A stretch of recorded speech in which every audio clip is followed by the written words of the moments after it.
ನಮಸ್ಕಾರ, ನಾನು ನಿಮ್ಮ ಸವಿತಾ. ವೆಲ್ಕಮ್ ಟು ಸವಿತಾ ನಿಸು ಯೂಟ್ಯೂಬ್ ಚಾನಲ್. ಎಲ್ಲರೂ ಹೇಗಿದ್ದೀರಾ? ಶ್ರಾವಣ ಮಾಸ ಮುಗಿತಾ ಬಂತು. ಇವತ್ತು ಕೊನೆಯ ದಿನ, ಶ್ರಾವಣದ ಕೊನೆಯ ದಿನ. ಇವತ್ತು ಶುಕ್ರವಾರ. ಈ ಸರಿ 5 ಶುಕ್ರವಾರ ಬಂದಂಗಾಯ್ತು ನಮಗೆ.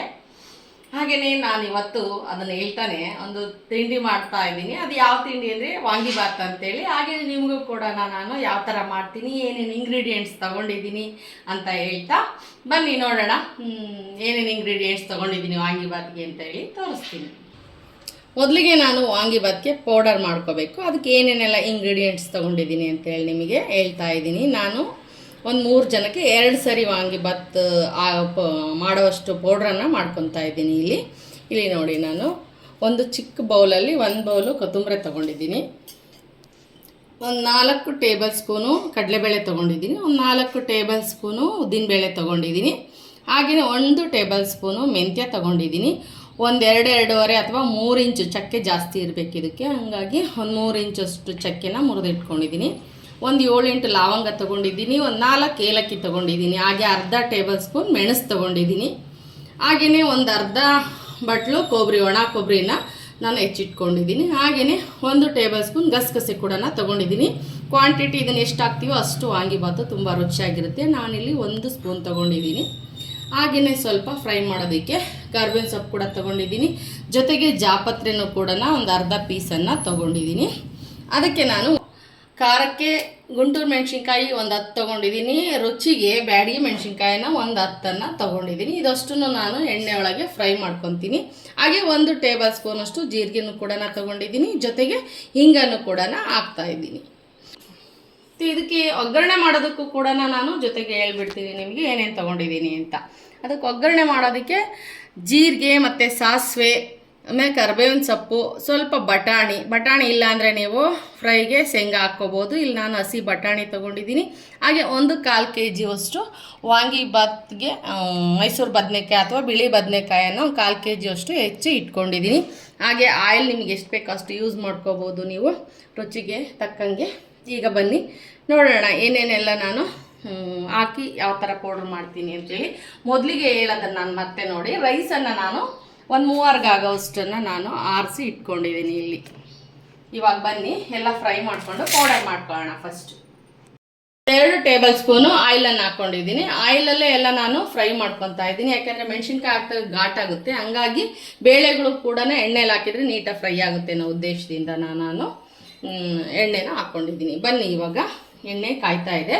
ಇದಕ್ಕೆ ನಾನು ಏನೆಲ್ಲ ಬೇಳೆಗಳೆಲ್ಲ ತೊಗೊಂಡಿದ್ನಲ್ವಾ ಅದನ್ನು ಸೇರಿಸ್ತಾ ಹೋಗ್ತೀನಿ. ಸ್ವಲ್ಪ ಒಗ್ಗರಣೆಗೆ ಇದರಲ್ಲೇ ಮಿಕ್ಕಿಸ್ಕೊತೀನಿ.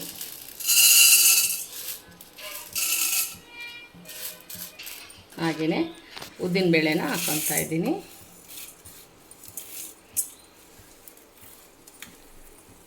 ಹೀಗೆ ಮೆಂತ್ಯ ಕೂಡ ಸೇರಿಸ್ತಾ ಇದ್ದೀನಿ. ಇವಾಗ ಸ್ವಲ್ಪ ಫ್ರೈ ಆದಮೇಲೆ ನಾನು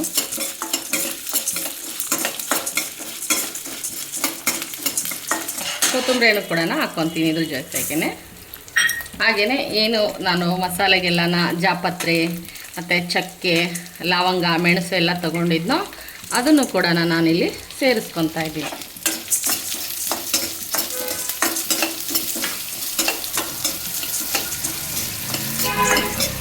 ಚೆನ್ನಾಗಿ ಏನು ಬಿಸ್ಕೆಟ್ ಕಲರ್ ಅಂದರೆ ಬ್ರೌನ್ ಕಲರ್ ಬರೋ ಹಂಗೆ ಇದನ್ನು ನಾವು ಸ್ವಲ್ಪ ಫ್ರೈ ಮಾಡ್ಕೊಳ್ಳೋಣ.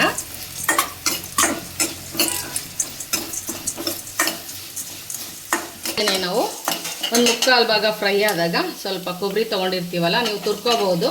ನಾನಿಲ್ಲಿ ಸಣ್ಣಕ್ಕೆ ಹೆಚ್ಕೊಂಡಿದ್ದೀನಿ. ಹಾಗೆ ಸ್ವಲ್ಪ ಕರ್ಬೇವಿನ ಸೊಪ್ಪು ಕೂಡ ಅದ್ರ ಜೊತೆಗೆ ಹಾಕ್ಬಿಟ್ಟು ನಾನು ಫ್ರೈ ಮಾಡ್ಕೊತಾ ಇದ್ದೀನಿ. ಇದು ಮುಗಿಯೋ ಹಂತದಲ್ಲಿ ಇನ್ನೊಂದೆರಡು ಇಂಗ್ರೀಡಿಯೆಂಟ್ಸ್ ಐತೆ, ಅದನ್ನು ಹಾಕೋಣ. ಅದು ಹಾಕಿದ ಮೇಲೆ ನಾವು ಉರಿಬಾರ್ದು ಜಾಸ್ತಿನ, ಯಾವುದು ಅಂತ ಹೇಳ್ತೀನಿ ನಾನು ನಿಮಗೆ. ಇವಾಗ ನೋಡಿ ಇದೆಲ್ಲ ಫ್ರೈ ಆಗಿದೆ. ಸ್ಟವನ್ನು ಆಫ್ ಮಾಡ್ಕೊಂಡು ಬಿಡೋಣ. ಇವಾಗ ನಾನು 1 ಟೇಬಲ್ ಸ್ಪೂನಷ್ಟು ನಾನು ಜೀರಿಗೆನ ಇದಕ್ಕೆ ಹಾಕ್ತಾಯಿದ್ದೀನಿ. ಹಾಗೆಯೇ ಗಸಗಸೆ ತೊಗೊಂಡಿದ್ನಲ್ಲ, ಇದನ್ನು ಉರಿಬಾರ್ದು, ಬೇಗ ಕಪ್ಪಾಗಿ ಕಲರ್ ಶೇಡಾಗಿ ಚೇಂಜ್ ಆಗಿಬಿಡುತ್ತೆ ಟೇಸ್ಟು. ಹಾಗೆ ಗಸಗಸೆನೂ ಕೂಡ ಹಾಕ್ತಾಯಿದ್ದೀನಿ. ಅದ್ರ ಜೊತೆಗೆ ಇನ್ನೂ ಇದೆ ಐಟಮ್ ಹಾಕ್ತೀನಿ. ಹಾಗೆ ಒಂದು ಅರ್ಧ ಟೇಬಲ್ ಸ್ಪೂನ್ ಅರಿಶಿನ ಹಾಕ್ಕೊಳ್ಳೋಣ. ನಾನಿಲ್ಲಿ ಚಿಟಕಿ ಚಮಚ ಆಗಿರೋದ್ರಿಂದ 2-3 ಸಾರಿ ಹಾಕ್ತಾಯಿದ್ದೀನಿ. ಹಾಗೆಯೇ ಹಿಂಗನ್ನು ಕೂಡ ಸೇರಿಸ್ಬಿಡಿದೆ. ಇದೆಲ್ಲ ಸ್ಟವನ್ನು ಆಫ್ ಮಾಡಿದ ಮೇಲೆ ಹಾಕ್ಕೊಳ್ಳೋ ಅಂಥ ವಸ್ತುಗಳಿವೆಲ್ಲ. ಇದನ್ನೆಲ್ಲ ಒಂದ್ಸರಿ ನೀಟಾಗೆ ಕೂಡಿಸ್ಕೊಂಡು ತೆಗೆದು ಮತ್ತು ಈಗ ಒಣಮೆಣಸಿನ್ಕಾಯನ್ನು ಫ್ರೈ ಮಾಡ್ಕೊಳ್ಳೋಣ. ಇನ್ನೊಂದು ಪ್ಲೇಟಿಗೆ ಹಾಕೋಣ, ತಣ್ಣಗಾಗೋದಕ್ಕೆ ಬಿಡೋಣ.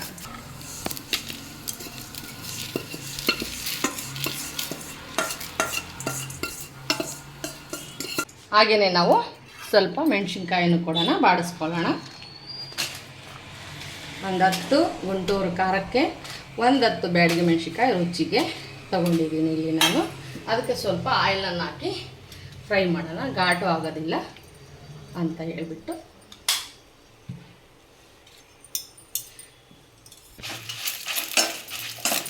ಸಣ್ಣ ಉರಿಯನ್ನೇ ಸ್ವಲ್ಪ ಬಾಡಿಸ್ಕೊಳ್ಳೋಣ.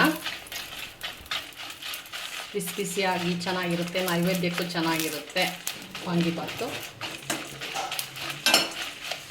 ದೇವಸ್ಥಾನಗಳಲ್ಲಿ ಪ್ರಸಾದ ರೂಪವಾಗಿ ಪುಳಿಯೋಗರೆ ಮತ್ತು ವಾಂಗಿಬಾತು ಕೊಡ್ತಾರೆ. ಅದೇ ರೀತಿಯಲ್ಲಿ ನಾನು ಮಾಡ್ತಾಯಿದ್ದೀನಿ. ಉರಿಬೇಕಾದ್ರೆ ನಮಗೆ ವಾಂಗಿಬಾತು ಸ್ಮೆಲ್ಲು ಬಂದುಬಿಡಬೇಕು, ಆವಾಗ ಪಕ್ಕಾ ಟೇಸ್ಟ್ ಸಿಕ್ಕಿದೆ ಅಂತ ಅನಿಸುತ್ತೆ. ಇದನ್ನೆಲ್ಲ ನಾನು ಮಿಕ್ಸಿಯಲ್ಲಿ ಪೌಡರ್ ಮಾಡ್ಕೊತೀನಿ. ಎಲ್ಲ ತಣ್ಣಗಾಗಿದೆ, ತಣ್ಣಗಾಗಿದೆ. ಇವಾಗ ಇದನ್ನ ಫೈನ್ ಪೌಡ್ರ್ ಮಾಡ್ಕೊಳ್ಳೋಣ.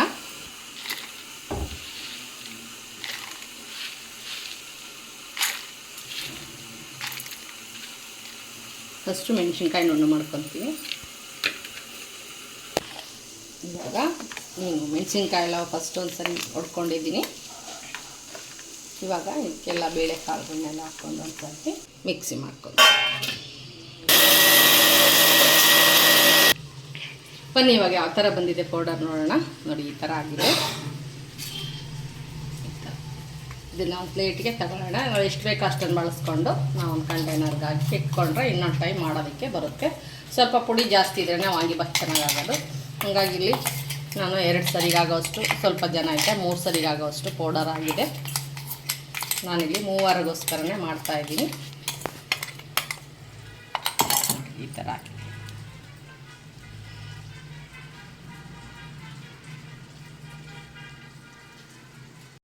ಇವಾಗ ನಾವು ವಾಂಗಿಬಾತಿಗೆ ಒಗ್ಗರಣೆ ಮಾಡ್ಕೊಳ್ಳೋಣ. ಬನ್ನಿ. ಬದನೆಕಾಯಿ ಎಲ್ಲನೂ ಕೂಡ ಒಂದು 3-4 ಟೇಬಲ್ ಸ್ಪೂನು ಆಯಿಲನ್ನು ಹಾಕ್ಕೊಂಡಿದ್ದೀನಿ. ಇದಕ್ಕೆ ತುಪ್ಪ ಹಾಕಿದರೆ ವಾಂಗಿಬಾತ್ ಪೌಡ್ರ್ ಟೇಸ್ಟು ಹೋಗುತ್ತೆ. ಹಂಗಾಗಿ ನಾನು ಇಲ್ಲಿ ತುಪ್ಪನ ಸೇರಿಸ್ತಾ ಇಲ್ಲ.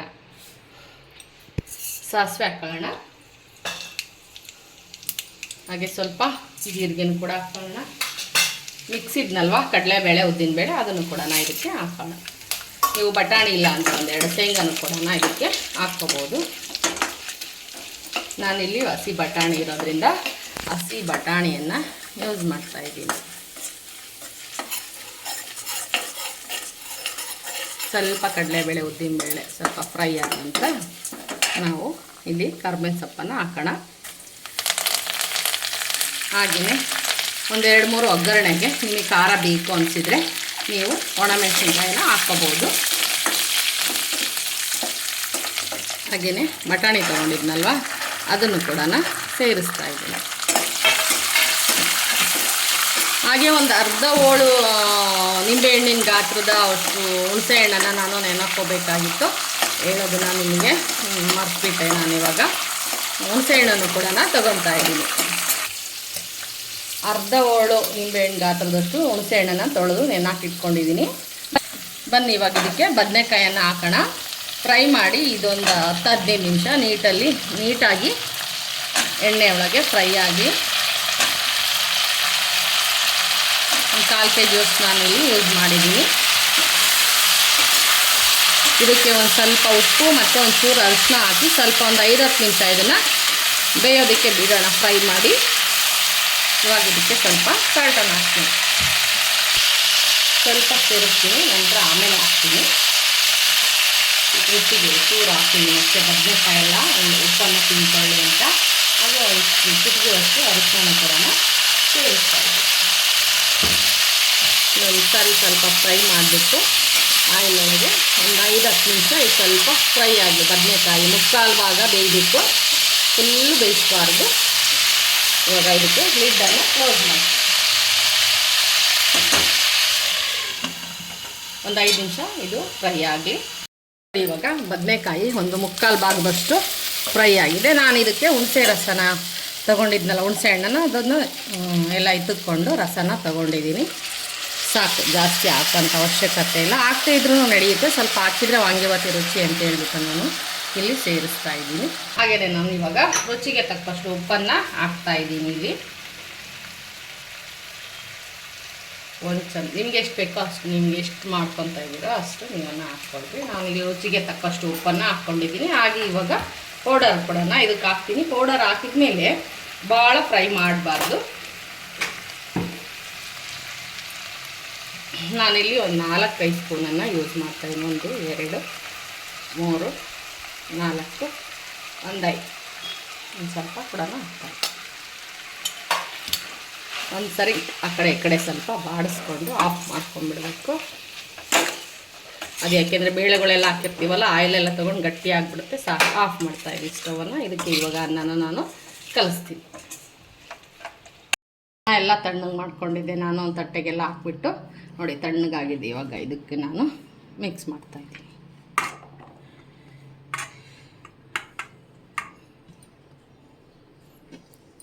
ಇವಾಗ ಇದಕ್ಕೆ ನಾನು ಸ್ವಲ್ಪ ಕೊತ್ತಂಬರಿ ಸೊಪ್ಪನ್ನು ಕೂಡ ಸೇರಿಸ್ತೀನಿ. ಈಗ ಸ್ವಲ್ಪ ಕೊತ್ತಂಬರಿ ಸೊಪ್ಪು ಕೂಡ ಸೇರಿಸ್ತೀನಿ ಇದಕ್ಕೆ. ನೀಟಾಗಿ ಮಿಕ್ಸ್ ಮಾಡ್ಕೊಳ್ಳೋಣ. ನಾನಿವಾಗ ಪೂಜೆ ಆಗ್ತಾಯಿದೆ, ಸ್ವಲ್ಪ ನೈವೇದ್ಯಕ್ಕೂ ಕೂಡ ನಾನು ವಾಂಗಿಬಾತನ್ನು ಕೊಡ್ತಾಯಿದ್ದೀನಿ.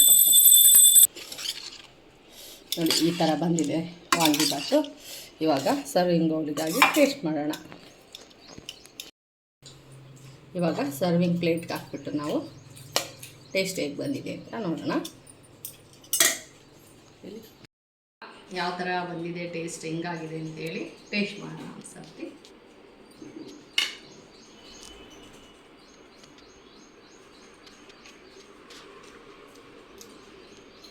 ತುಂಬ ಚೆನ್ನಾಗಿದೆ. ಅನ್ನ ಗಟ್ಟಿನೂ ಇರಬಾರ್ದು, ಮೆತ್ತಗೂ ಇರಬಾರ್ದು, ಒಂದು ಮೀಡಿಯಮ್ ಆಗಿ ಅಳ್ಕೊಂಡಿರಬೇಕು ರೈಸು.